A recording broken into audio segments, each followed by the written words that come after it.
Assalamualaikum warahmatullahi wabarakatuh. Alhamdulillah, alhamdulillahirabbil alamin wassalatu wassalamu ala asrafil anbiya'i wal mursalin sayyidina maulana Muhammadin wa ala alihi washabbihi ajmain. Amma ba'd. Pemirsa Jawa Pos TV yang dirahmati Allah, kita bersyukur kehadirat Allah Subhanahu wa taala karena pagi ini kita dipertemukan dalam kondisi yang sehat walafiat. Dan saya Isa Ansari bersama Anda sampai pukul 6 pagi nanti, kita akan bicara tentang kepahlawanan. Nah, ini adalah tema yang luar biasa besar, tapi kita spill sedikit diantaranya bagaimana upaya kita untuk bisa memupuk jiwa kepahlawanan. Bersama kita ada Dr. Haji Muhammad Hufron, LCMHI, akademisi dari UIN Sunan Ampel Surabaya, dan sekaligus sebagai pengasuh Pondok Pesantren Urban Miftahul Ula Surabaya. Assalamualaikum, Ustaz. Waalaikumsalam warahmatullahi wabarakatuh. Alhamdulillah, ini hari yang luar biasa ya. Iya, kita luar beberapa biasa. hari yang lalu merayakan Hari Pahlawan. Kemarin ya. hari Ahad. Hari Ahad. Dan kalau bicara soal pahlawan itu identik dengan kota kita, Surabaya, Ustaz. Betul. Karena memang City luar of biasa. Hero. Memang. City of Hero, Iya. betul. Nah, Ustaz, bicara soal memupuk jiwa kepahlawanan, sebelum kita masuk di tema inti dari perbincangan kita, Ustaz bisa menyapa dulu untuk pemirsa Jawa Pos TV yang sudah siap untuk mengikuti kajian kita. Moga, Ustaz. Baik, Assalamualaikum warahmatullahi wabarakatuh. Para pemirsa Jawa Pos TV dimanapun berada, patut kiranya kita bersyukur kehadiran Allah Subhanahu wa taala, Tuhan yang Maha Esa, atas yang telah melimpahkan nikmat dan anugerah berupa kemerdekaan yang luar biasa, sehingga bangsa ini menjadi bangsa yang merdeka, sehingga bangsa yang maju, yang mandiri, dan mempunyai integritas untuk menjaga perdamaian di dunia. Ya. Oleh karena itu, di forum ini mari kita bagaimana upaya memupuk jiwa kepahlawanan itu tumbuh kembali, sehingga ke depan kita bisa mempersiapkan diri untuk menghadapi tantangan-tantangan dan rintangan-rintangan, sehingga kita menjadi bangsa yang besar bermartabat. Ya. Nah, kita ingat betul di awal-awal kemerdekaan bangsa Indonesia di kota Surabaya, memang terjadi perang yang luar biasa, heroiknya ya, bagi para pahlawan bangsa kita, termasuk dari para syuhada, dari para pesantren ulama. Kemudian didukung oleh warganya juga. Jadi mereka bahu-membahu untuk angkat senjata, meskipun ya seadanya, Ustaz, ya. Bambu runcing kok bisa luar biasa itu. Berani melawan senjata-senjata yang modern di zaman itu. Nah, apa yang menjadi dasar orang itu sebegitu beraninya, Ustaz? Ya, pertama kita itu sebagai bangsa yang tertindas, yang terjajah, ya tidak enak, tidak nyaman. Dijajah itu apa enaknya gitu, tidak ada. Maka sebaliknya menjadi bangsa yang merdeka, yang mandiri itu merupakan sebuah nugrah yang luar biasa.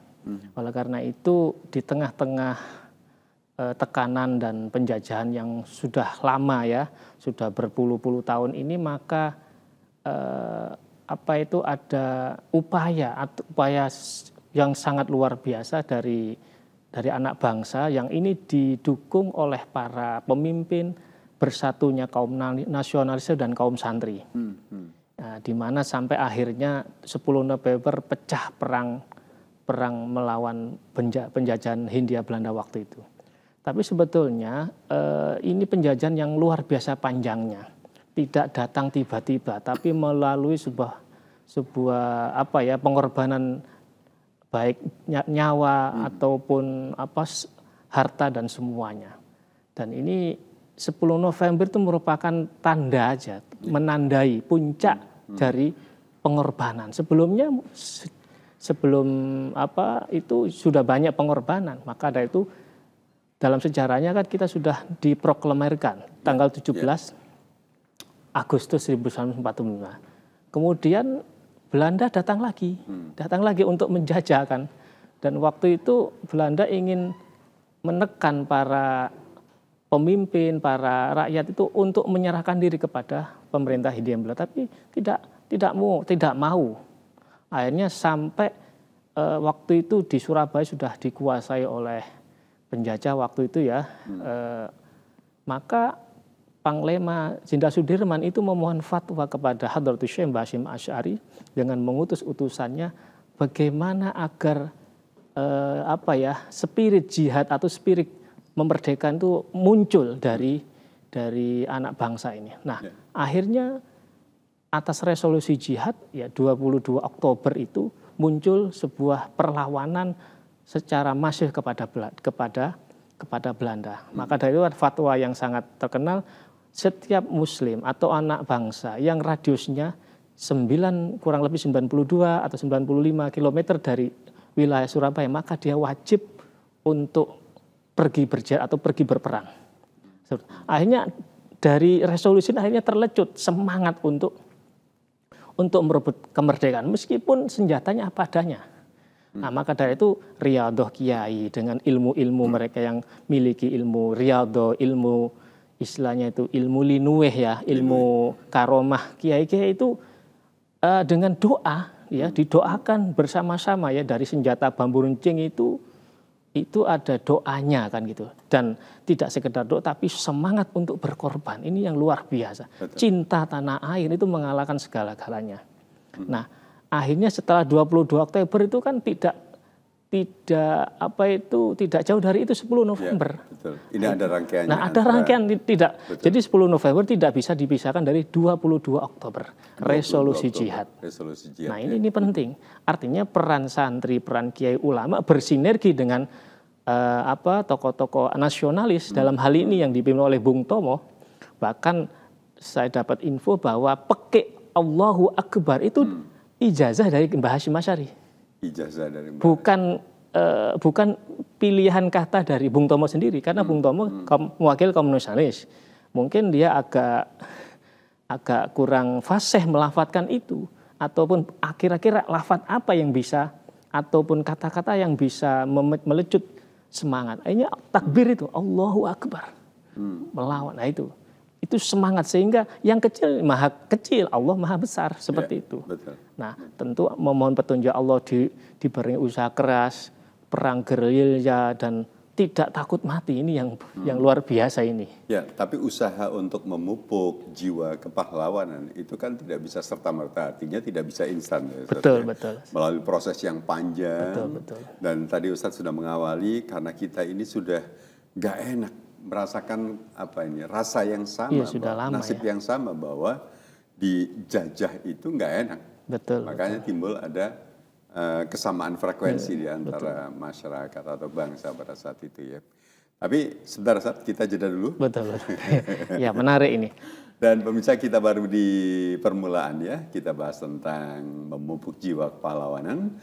Di program Mutiara Islam Jawa Pos TV, saya Isa Ansari akan kembali melanjutkan tema ini bersama Ustadz Ghufron sesaat lagi setelah pesan-pesan berikut ini.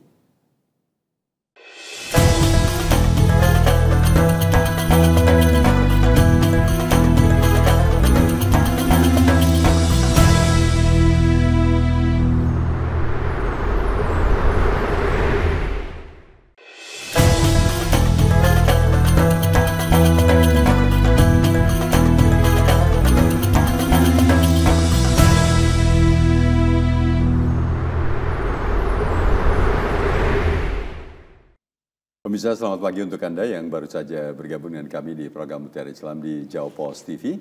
Dan saya Isa Ansari bersama Dr. Haji Muhammad Ghufron LCMHI, akademisi dari Universitas Ampel Surabaya, bicara tentang memupuk jiwa kepahlawanan.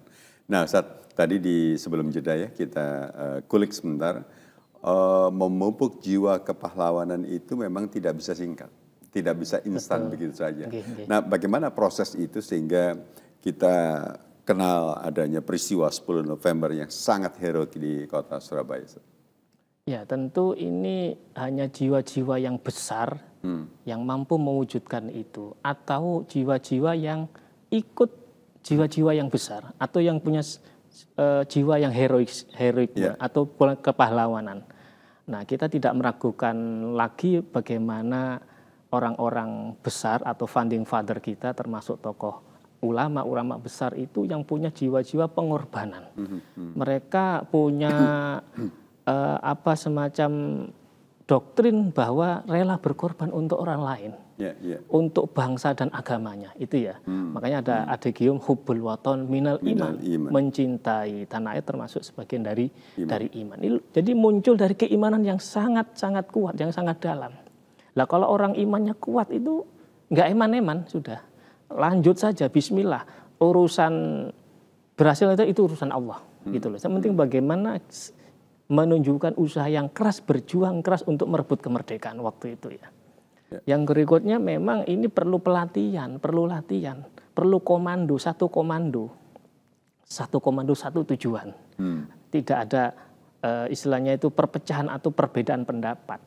Cuman kadang-kadang kita itu kan ketika satu tujuan fokus, maka energi itu akan berkumpul. Ada solidaritas, ada kebersamaan sehingga menjadi sebuah kekuatan. Ibarat sapu lidi itu kalau bersatu kan bisa untuk nyapu. Betul. Menyapu, untuk membersihkan, bahkan untuk apa bukan untuk sebagai senjata bisa jadi ya. Untuk orang-orang yang mendolimi kita. Tapi kalau sendiri-sendiri nggak bisa, nggak efektif dan capek. Untuk sate saja. Dan nggak bisa berhasil gimana gitu, ibaratnya seperti itu. Maka yang berikutnya adalah mulai dari niat dulu. Apa yang kita cari di dunia ini, apa yang kita cari, kan gitu ya. Kan hidup ini sebuah pengorbanan. Dari keimanan yang tebal, kemudian dibarengin dengan niatan yang kuat dan tunjil jiwa pengorbanan. Jiwa pengorbanan. Dan dalam Islam ini ada sebuah kaidah begini. Banyak para sahabat yang rela mengorbankan dirinya untuk kepentingan orang lain. Bahkan diabadikan dalam Al-Quran. Mereka lebih mementingkan kepentingan Allah, meskipun di dalam hati mereka itu khososo. Mereka merasa kesusahan, merasa sangat membutuhkan. Sangat membutuhkan. Dan ini termasuk orang yang the real, orang dermawan. Orang yang hebat, orang yang punya mental pahlawan ya ini.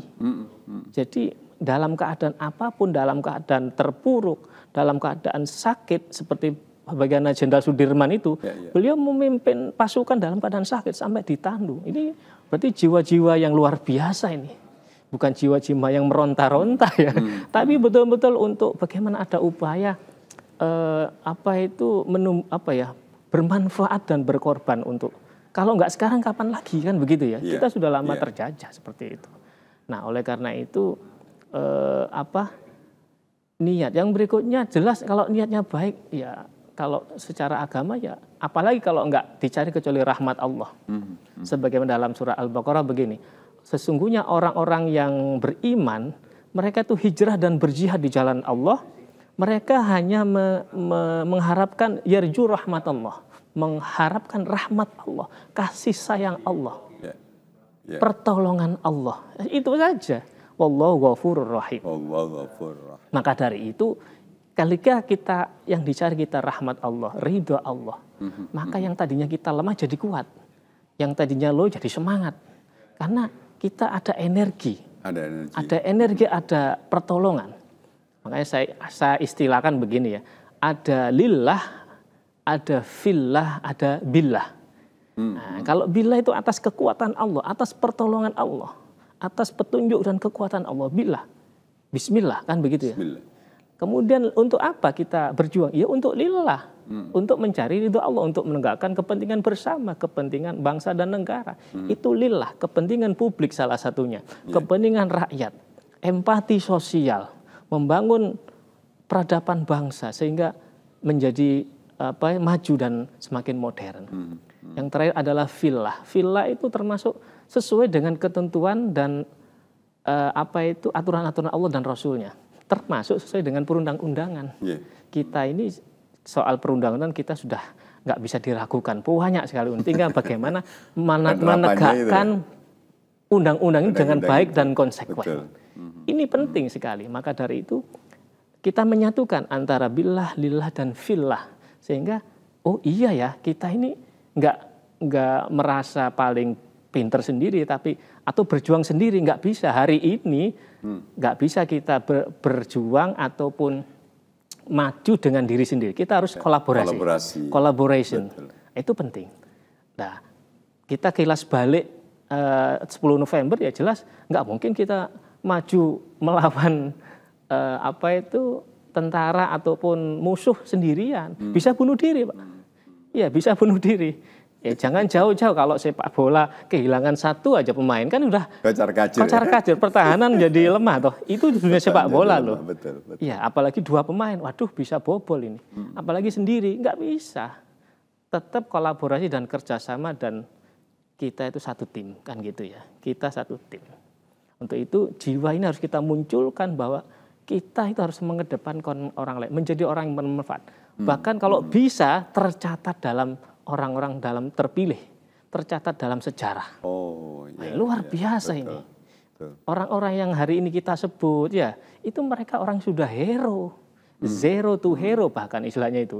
Mereka nothing tulus, mereka benar-benar ingin apa ya Allah, ingin kebermanfaatan dan kemaslahatan bagi anak bangsa. Kalau itu kita contoh dalam keseharian kita, Ustaz, ya, betapa orang dulu itu waktu diajak berjuang, itu kan merasa terpanggil, betul, merasa berkewajiban satu bangsa, karena memang itu luar biasa jiwa-jiwa kepahlawanan yang ditanamkan pada saat itu. Nah, bagaimana upaya kita, misalnya yang contoh yang paling ringan itu ya, pemirsa, kita bisa melihat adanya kerja bakti misalnya, nggak usah jauh-jauh kita contoh pahlawan. Iya. Berapa banyak sih yang mau keluar gitu ya? Iya. Atau betul. Berapa banyak ini kalau nggak keluar ya keluar duitnya. Gitu, betul. Nah ini kan jadi ukuran-ukuran real di masyarakat kita.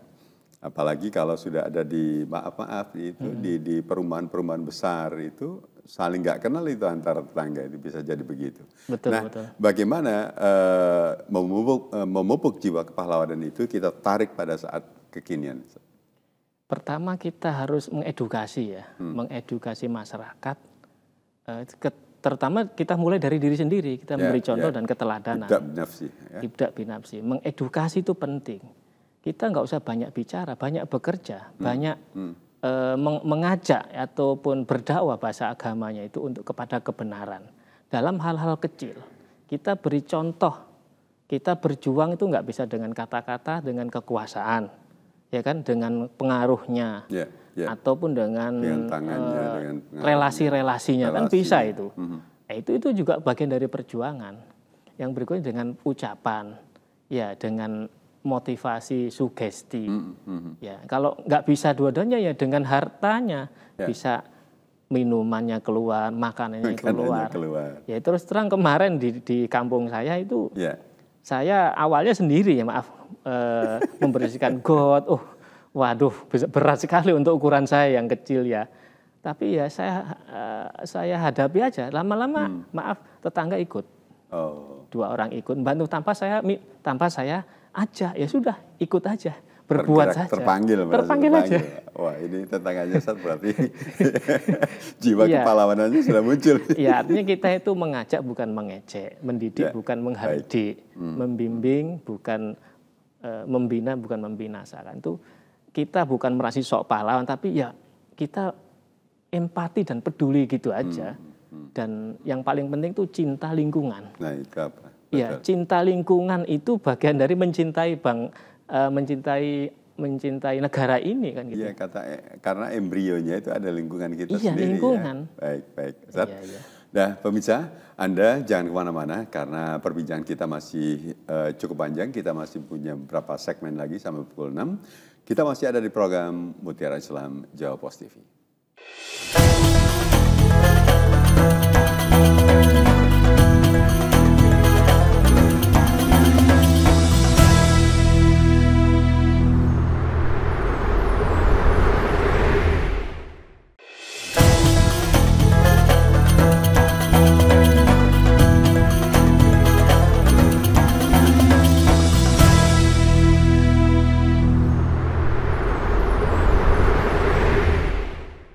Pemirsa, selamat pagi untuk Anda yang baru saja bergabung dengan kami di program Mutiara Islam di Jawa Pos TV, dan saya Isa Ansari masih bersama Anda sampai pukul 6 pagi nanti. Kita bicara tentang upaya memupuk jiwa kepahlawanan bersama Dr. Haji Muhammad Ghufron LCMHI, akademisi dari UIN Sunan Ampel Surabaya. Baik, Ustaz. Sekarang ini pahlawan itu tidak dimaknai dengan angkat senjata perang fisik betul. dan seperti yang terjadi di Jazirah Arab ya, di mana di sana masih bergolak antara Israel, Palestina, Iran, Lebanon. Libanon. Iya. Nah, kita ke negara kita dulu, Ustaz, ke masyarakat yang ada di sekitar kita. Kadang-kadang makna kepahlawanan itu agak sulit dicari kalau padanan katanya itu seperti orang perang dan sebagainya. Iya. Padahal kan bukan itu, Ustaz ya. Orang yang berani mempertahankan kebenaran Betul. dengan resiko apapun. Betul. Ini bisa jadi disebut pahlawan juga, Ustaz. Sangat bisa itu. Ya.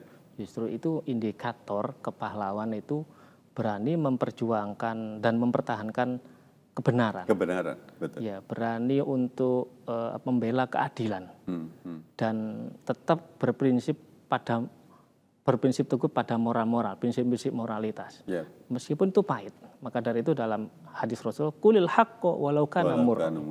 Berkata, ucap, sampaikan kebenaran meskipun itu pahit. Pahit buat siapa? Pahit buat yang bicara bisa jadi karena dia terancam.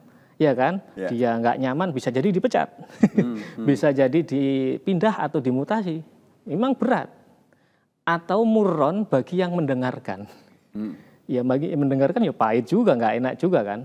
Tapi itu tetap disampaikan dengan cara-cara yang hak juga, yang ma'ruf juga gitu. Jangan disampaikan dengan cara yang tidak baik atau justru bertentangan dengan nilai-nilai agama dan nilai-nilai konstitusi yang ada. Maka dari itu disinilah kita itu ketika menyampaikan kebenaran itu harus berani. Ada jiwa syaja'ah, ada keberanian. Maka dari itu dalam surat Al-Imran dijelaskan wala tahinu wala tahzun. Jangan engkau merasa lemah, merasa inferior gitu loh. Ya, wala tahzun, dan kamu sedih. Wa antumul a'launa. Engkau itu tinggi, punya level yang tinggi, ya, punya semangat yang tinggi, ya. In kuntum mu'min, jika engkau percaya, punya belief yang kuat, sehingga kita punya harapan atau hope, ya, menurut bahasanya Pak Dahlan itu, hope, ada harapan, ada asa, ada rahmat Allah yang ingin kita raih di situ. Maka dari itu kita harus membangun diri kita, mengkonstruksi diri kita agar kita menjadi bangsa yang besar, bangsa yang menang, bangsa yang maju kan gitu. Harus kita bukan bangsa yang kecil, kita itu bangsa besar. Ya menurut Presiden Prabowo ini kita bangsa yang besar sekali gitu. Kenapa kita jadi inferior? Kenapa kita kok ngalah terus? Ya. Kadang-kadang sering kita lihat berhadapan dengan di luar itu kayak kita itu nggak pede, ciut. Itu nggak boleh seperti itu. Kita bangsa besar kok. Inferior itu ya. Bangsa lihat Presiden Soekarno bagaimana waktu itu berdiplomasi dengan negara-negara di barat dengan negara di timur. Luar biasa Presiden Soekarno itu. Ini yang penting. Maka dari itu kata Presiden, jas merah, jangan sekali-kali melupakan sejarah. Iya, harus berani sampaikan kebenaran dan tidak mudah untuk dipengaruhi ataupun diberi hal-hal dipropaganda atau diiming-imingi seperti itu. Godaannya pahlawan itu diiming-imingi. Maka ketika orang sudah tidak mempan, diiming-iming atau digoda, maka insya Allah dia menjadi orang hero, menjadi orang pahlawan. Iya, karena berani. Tapi kalau orang sudah diiming-iming, ya nggak berani Pak Isa. Orang sudah dikasih bonus sekian, disuap, disogok. Dia mau ngetok palu sekian, hukum 10 tahun misal. Udah diimingi, nggak berani dia. Ya sederhananya kan begitu ya. Makanya itu, ya uang ini memang, uang itu segala-galanya, tapi segala-galanya bukan uang gitu loh. Segala-galanya bukan uang. Uang segala-galanya, tapi segala-galanya bukan uang. Artinya ini sila pertama ketuhanan yang Maha Esa, bukan keuangan yang Maha Esa. Nah, maka dari itu ketika kita bertindak, berlaku, berpikir, bahkan membela negara ini, ya tidak ada lain pertama ya untuk kepentingan Allah dan Rasulnya. Kepentingan Allah ini bisa dimaknai dengan kepentingan rakyat, kepentingan bangsa. Seperti itu. Baru kemudian kemanusiaan, untuk perjuangan kemanusiaan, memanusiakan manusia. Ya, Rasulullah itu kan manusia, memanusiakan manusia yang lain. Ini luar biasa ini. Tapi ya itu tadi Ustaz, sulitnya kita ini bisa menumbuhkan keberanian di hadapan orang yang memang memiliki pengaruh Betul. Dan itu menentukan nasib kita. Betul. Dalam tanda kutip ya. Betul. Yang menentukan nasib kita kan Allah Subhanahu wa taala. Tapi orang yang ada di depan kita misalnya, orang ini mau minjemin duit gitu. Kalau saya ngomong jujur, nanti nggak bakalan ini orang ini mau minjemin gitu. Nah, contoh-contoh real, contoh-contoh kecil semacam itu, ini kan harus bisa ditumbuhkan. Betul. Gimana caranya? Lah, kalau kita berpikir standar, yang pasti kita cari aman. Cari aman kan gitu ya. Cari aman wis daripada itu memang pemikiran fikih ada seperti itu. Yeah. Jadi ketika namanya taqiyah, ketika kita terancam, maka kita boleh mengatakan hilah. Hilah itu semacam bohong yang dibenarkan atau gimana? Iya, rekayasa lah ataupun rekayasa. Tapi ada hilah yang syariah, ada yang ghairu syariah, yang dibenarkan atau tidak benarkan. Untuk apa tujuannya kan gitu? Yeah. Tujuannya untuk kemaksiatan atau untuk ketaatan? Tujuannya untuk menyelamatkan diri atau justru kepentingan sendiri. Jadi kalau untuk kepentingan sendiri ya nggak boleh taqiyah itu hilah seperti itu, nggak boleh. Nah, oleh karena itu kalau kita ingin memutuskan jiwa-jiwa kepahlawanan, ini kan orang-orang besar nih Pak Isa. Yeah. Orang punya jiwa-jiwa kepahlawanan itu orang-orang besar Pak Isa. Makanya nama mereka harum, nama mereka harum, akhlaknya harum. Itu sudah nggak diragukan lagi. Mereka tidak takut dengan bahkan tekanan, intimidasi. Ya, dari para penguasa. Betul. Sebagaimana ini ya, Imam Malik juga gitu. Imam Malik itu berani menghadapi tekanan para penguasa waktu itu. Bahkan Sokrates juga begitu. Dia anggap waktu itu mempengaruhi, merusak pikiran anak-anak muda. Akhirnya Sokrates disuruh dibunuh minum racun. Gara-gara dianggap merusak. Padahal Sokrates ya pemikirannya luar biasa. Termasuk Nelson Mandela itu memperjuangkan anak-anak kemerdekaan anak di Afrika. Resikonya Pak, 27 tahun di penjara. Gimana itu? Kita apa bisa seperti Nelson? Mau niru Rasulullah, Nelson aja susah, apalagi niru Kanjeng Nabi. Aduh susah itu. Baik, pemirsa, Anda masih mengikuti program Mutiara Islam di Jawa Pos TV. Hari ini kita bicara tentang memupuk jiwa kepahlawanan. Saat lagi akan kita lanjut.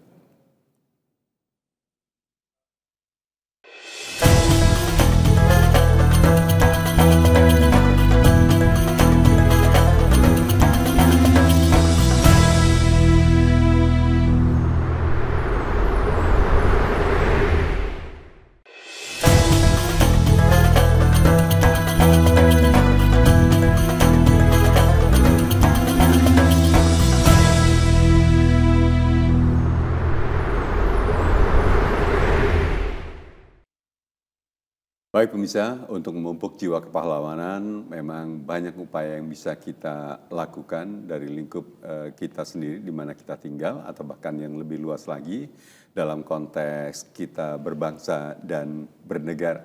Di mana satu di antaranya adalah soal keadilan. Ini memang harus diperjuangkan dan harus digagas oleh orang-orang yang memang berani untuk mempertaruhkan nyawa sekalipun untuk merebut hak atau keadilan itu sendiri. Nah, banyak sekali ya Ustadz ya, orang-orang yang memang pada akhirnya terpinggirkan, hilang dari percaturan media gitu, gara-gara kencengnya setengah mati kan itu. Nah, sebaliknya juga katanya sih nggak apa-apa saya ini tidak terkenal di bumi asal yang di langit. Saya terkenal di langit. Ya. Silakan, Ustaz. Baik, ya kita itu idealnya ya hasanah fid dunya, hasanah fil akhirah. Lah kita ini kan hidup di dunia untuk sebagai jembatan investasi menuju akhirat. Ya berjuangnya di dunia. Ya harus berjuang di dunia, bukan akhirat itu hasil. Betul. Akhirat itu hasil. Akhirat tidak ada lagi amal. Enggak ada, ya sudah itu. Kalau kita delik ataupun sembunyi, ya itu nggak berjuang namanya. Ya apa ya, partisipasi aja, partisipasi biasa kan gitu. Maka dari itu di sini penting kita untuk meneladani sosok-sosok pahlawan nasional atau pahlawan Islam atau tokoh-tokoh dunia yang lain tuh sebagai apa ya, untuk menyemangati kita sebagai orang yang rindu dengan sosok-sosok seperti itu ya. Kita tahu di Indonesia ada sosok-sosok yang luar biasa ya. Sosok ulama-ulama seperti Kiai Hasyim Asy'ari, Kiai Dahlan, ulama Hamzah Fansuri, termasuk tokoh-tokoh kemerdekaan itu luar biasa itu, membiayai sendiri loh, biaya sendiri. Mereka berkorban, berani berkorban dan ikhlas. Ini wis menyatu ini. Ya kita kadang berani tapi nggak berkorban, atau berkorban tapi nggak ikhlas, ya nggak nyampe, sulit nanti ketika ada musuh bisa mudah diberi gratifikasi atau hadiah yang sudah nggak ikhlas kan, ya seperti itu. Berani tapi di depan toh, ketika sudah berhadapan, wah nyalinya ciut, itu bisa juga. Makanya kunjungan Presiden Prabowo ke berbagai negara itu dalam rangka itu saya kira, negosiasi. Setara kita itu, bukan atas bawah tapi setara sebagai bangsa. Nah, maka dari itu di sini perlu pemimpin yang melayani, yang pemimpin yang amanah. Amanah itu memang sesuatu yang berat ya, dan orang memimpin amanah itu orang-orang yang punya kapasitas yang tinggi, yang peduli, berani, berkorban dan ikhlas. Di sini kita bisa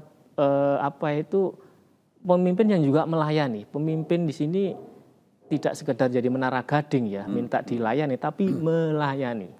Dalam sebuah ungkapan begini, Sayyidul Qaumi Khadimuhum. Pemimpin sebuah masyarakat atau negara adalah melayani.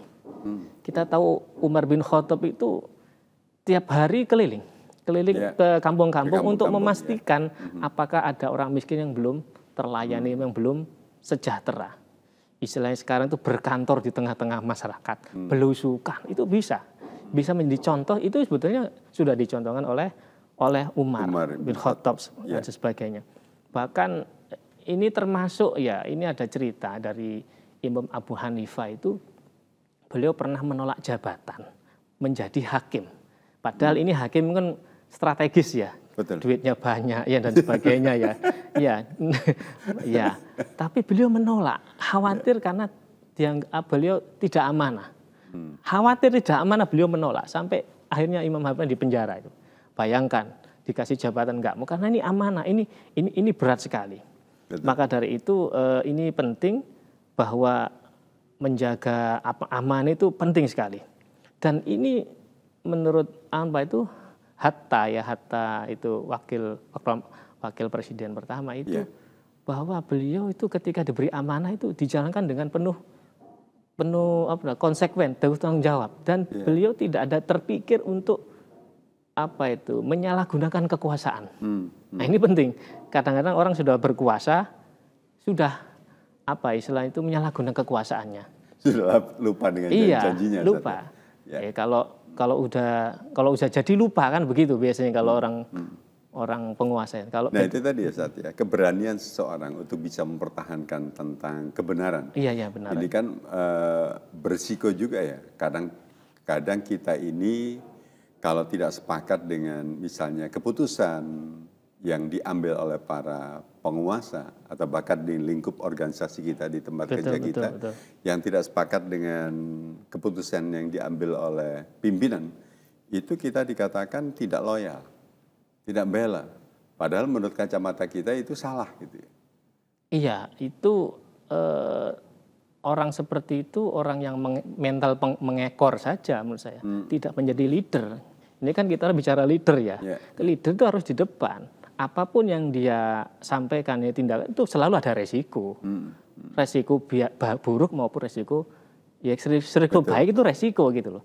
Maka dari ini orang yang pemimpin yang besar, great leader itu orang yang berani mengambil resiko. Nah kalau orang sekedar pengekor atau penumpang ya aman-aman saja. Cari aman saja. Wes gak repot-repot.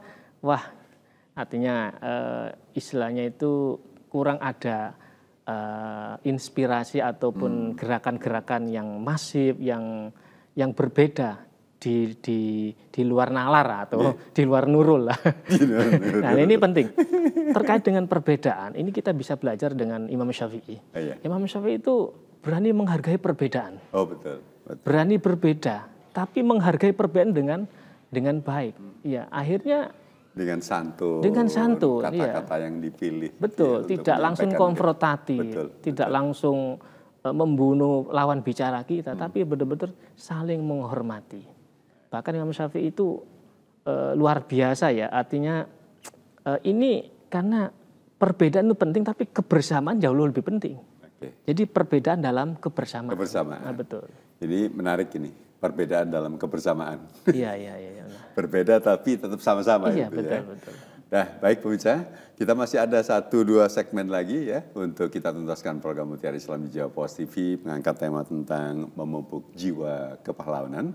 Saya Isa bersama narasumber akan melanjutkan sesaat lagi setelah pesan-pesan berikut ini.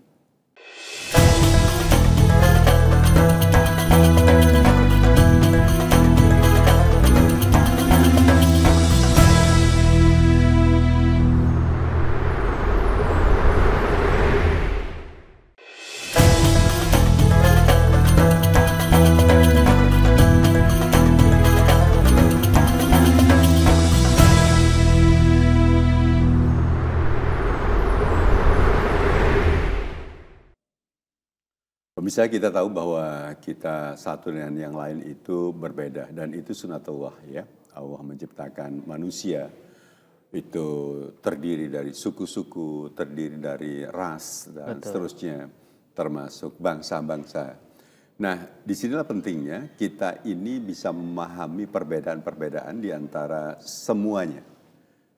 Nah, bahasanya Ustadz tadi, bagaimana kita menjadi dirijen tetap sama-sama di tengah perbedaan. Betul. Sehingga kita ini tidak menang sendiri. Gitu. Baik, ketika ada perbedaan sebagaimana tadi digambarkan Pak Isa tentang berbagai musik-musik ya dalam sebuah alunan ya dalam sebuah itu kan sebuah harmonisasi. Jadi sebuah perbedaan. Tidak menganggap dirinya paling indah suaranya atau paling nyaman, tapi betul-betul ini diharmonisasikan dengan musik-musik yang lain. Dan kita ini ibarat musik kehidupan kan gitu. Perlu ada solidaritas pertama, solidaritas dan ada orang yang mempersatukan dirijennya gitu. Ya pemimpinnya tokoh-tokoh bangsa, tokoh agama, termasuk tokoh masyarakat. Nah kalau tokoh masyarakatnya jadi provokator, bagaimana rakyatnya? Ya kan? Kan masyarakat itu kan cerminan dari tokohnya. Ya, atau tokoh itu cerminan masyarakatnya. Bisa dibolak-balik. Ya, kalau pemimpinnya itu berarti masyarakatnya nggak jauh dari itu. Jadi sampean sendiri yang milih kan begitu. Anda sendiri yang milih gitu loh. Salah sendiri dulu mau terima uang, mau terima sogok seperti. Kalau Anda nggak mau, pasti Anda dapat pemimpin yang bagus. Kan semacam itu. Oke, jadi inilah orang yang kembali tadi orang yang mampu untuk menorkestrasi potensi-potensi yang ada, potensi anak bangsa, kekuatan-kekuatan ekonomi, kekuatan SDM-nya, kekuatan sumber daya itu diorkestrasi. Dan dia termasuk pahlawan juga, Ustaz, ya, bisa mampu mengorkestrasi. Luar biasa itu, perbedaan. Pak. Karena ini pemimpin, kan bedanya leader dengan dealer kan lain ya. Dealer itu ya sekedar jual beli ya. Hanya showroom, ada yang beli silakan pulang. Ada yang namanya manajer. Manajer itu mampu memanage sumber-sumber yang ada. Sumber uang, modal, dan sumber-sumber yang ada. Tapi yang jauh lebih di atas manajer ada leader. Leader itu mampu membawa bangsa mau dibawa kemana. Mau dibawakan, mampu mempengaruhi, mampu menggerakkan roda pemerintahan, roda kehidupan. Ini luar biasa dengan kata-katanya, dengan aksi-aksinya. Ini namanya leader. Dan ini nggak mudah Pak Isa ya. Ini leader ini adalah jiwa. Betul. Nggak bisa difotokopi begitu aja ya. Kalau menyontoh dari apa yang terangkan Ustadz tadi tentang kehidupan Umar bin Khattab dan juga para salafus sholih yang lain. Mereka itu berani untuk makan paling belakang. Betul. Sebelum masyarakatnya menikmati, kenyang dulu, dia tidak mau itu. Betul. Nah ini kan pahlawan sejati kali itu. Iya. Betapa sulitnya di negara kita mencari orang atau sosok-sosok itu.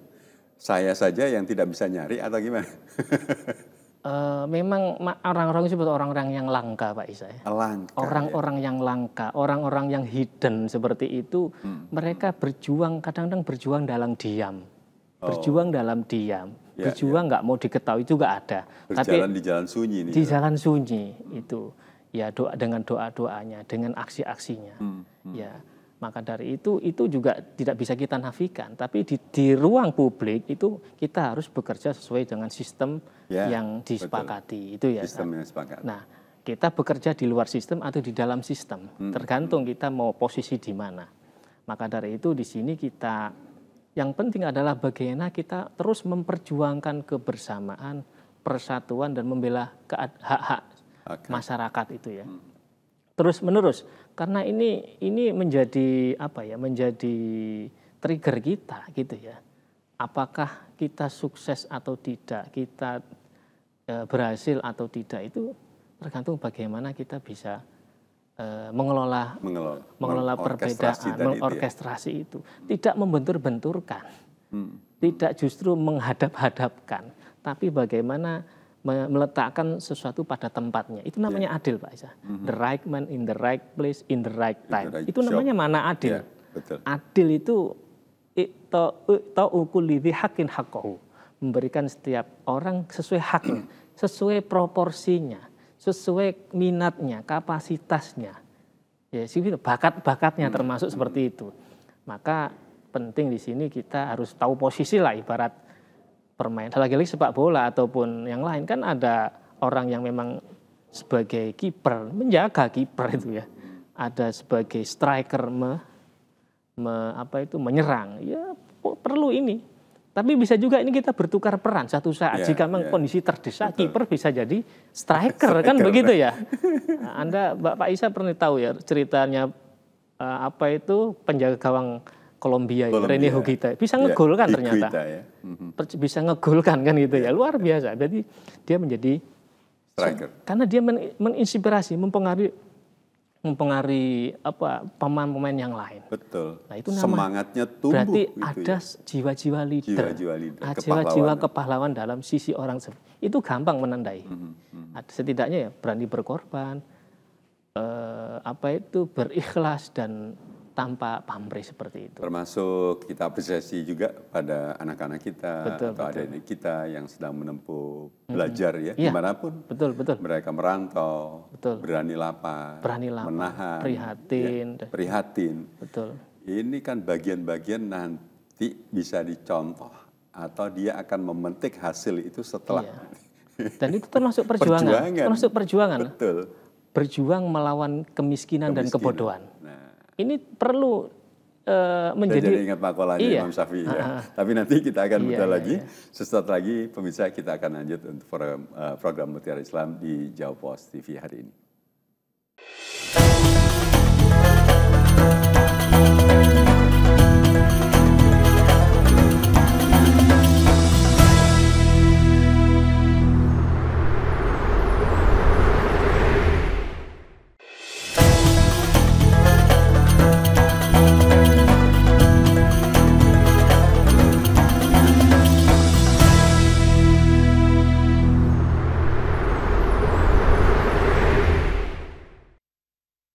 Pemirsa, perbincangan kita di program Mutiara Islam di Jawa Pos TV hari ini bicara tentang memupuk jiwa kepahlawanan bersama Dr. Haji Muhammad Ghufron, LCMHI dari UIN Sunan Ampel Surabaya. Sampai di penghujung ini, di segmen terakhir saat ya. Tapi tadi sebelum kita jeda, kita bicara soal makalahnya dari Imam Syafi'i yang luar biasa. Jika kamu tidak sanggup menahan lelahnya belajar, maka kamu harus sanggup menahan pedihnya kebodohan. Artinya bersusah-susah dulu. Iya. Gak ada ceritanya orang disebut pahlawan itu kok tahu-tahu langsung enak. Berakit-rakit ke hulu. Berakit-rakit ke hulu. Berenang ke tepian. Iya. Bersakit-sakit dahulu bersenang kemudian. Ini betul. Man yazra' yahsud. Barang siapa yang menanam dia akan pasti menuai. Man istahada najah, barang siapa yang bersungguh-sungguh maka dia akan sukses. Man jada wajada dan sebagainya. Berarti benar-benar dia bersungguh-sungguh wajada, dia akan menemukan hasilnya cepat atau lambat. Dan ilmu ini merupakan pilihan cerdas, Pak Isa. Perjuangan melalui jalur ilmu itu pelajaran yang cerdas.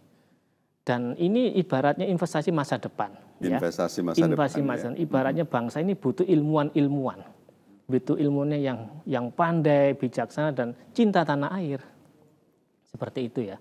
Maka dari itu Imam Ali ya itu ketika disuruh milih harta atau ilmu lebih memilih ilmu. Loh, apa alasannya kan gitu ya. Nah, hari gini ada orang nggak mau harta, mau duit atau mau kursus. Nah, mau duit aja.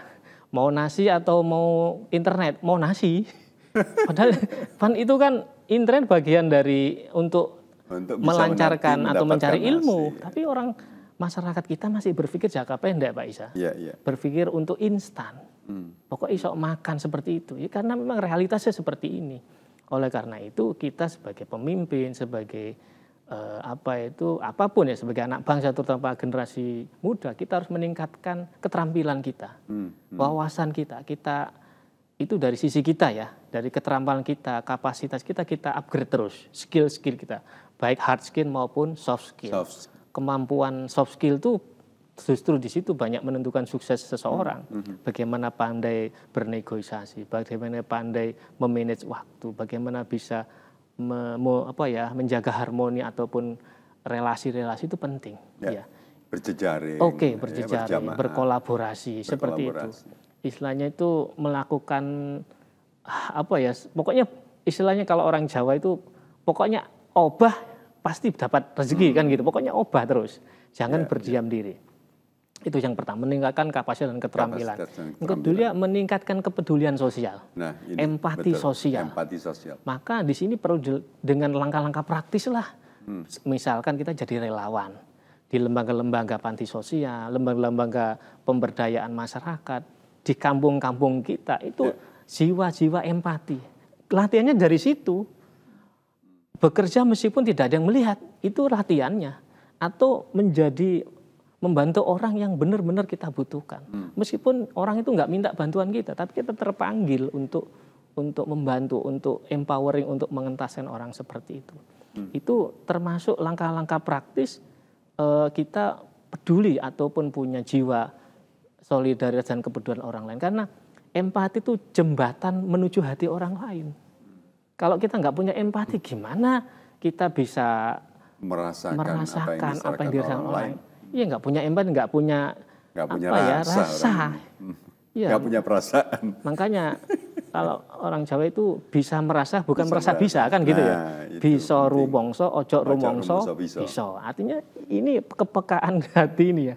Dan kalau bekerja dengan hati ini luar biasa Pak Isa ya. Luar biasa dengan hati itu artinya hati ini sebagai raja, sebagai panglima. Otak ini sebagai Perdana Menteri yang memikirkan jalannya hati, pikiran hati. Tenaga dan semuanya itu hanya prajurit itu. Perantara tapi aja. Semuanya dari hati. Ya. Istafti bahkan begitu. Maka di sini empati itu jalan utama atau jalan menuju kepedulian dan hati orang lain. Nah ini. Terus kalau kita sudah punya ini, maka insya Allah ya pertolongan. Kalau kita membela agama Allah, maka kita akan mendapatkan pertolongan, mendapatkan uang, dari Allah, mendapatkan teman, mendapatkan jalan keluar dari berbagai cara. Tapi kalau kita membela, kalau dari Islam membela kepentingan Allah, kepentingan rakyat, insya Allah begitu Pak Isa. Maka di sini kita gak perlu khawatir lagi, gak perlu ragu-ragu lagi. Saya dapat apa nanti berjuang ini? Kalau orang seperti ini udah tidur aja, berarti orang ini nggak punya jiwa pahlawan seperti ini. Belum kok sudah saya dapat apa? Yang adalah saya beri apa? Giving is better than taking. Memberi adalah lebih baik daripada menerima. Al-yadul ulya khairun. Nah, jadi pemimpin leader banyak memberi apa terserah.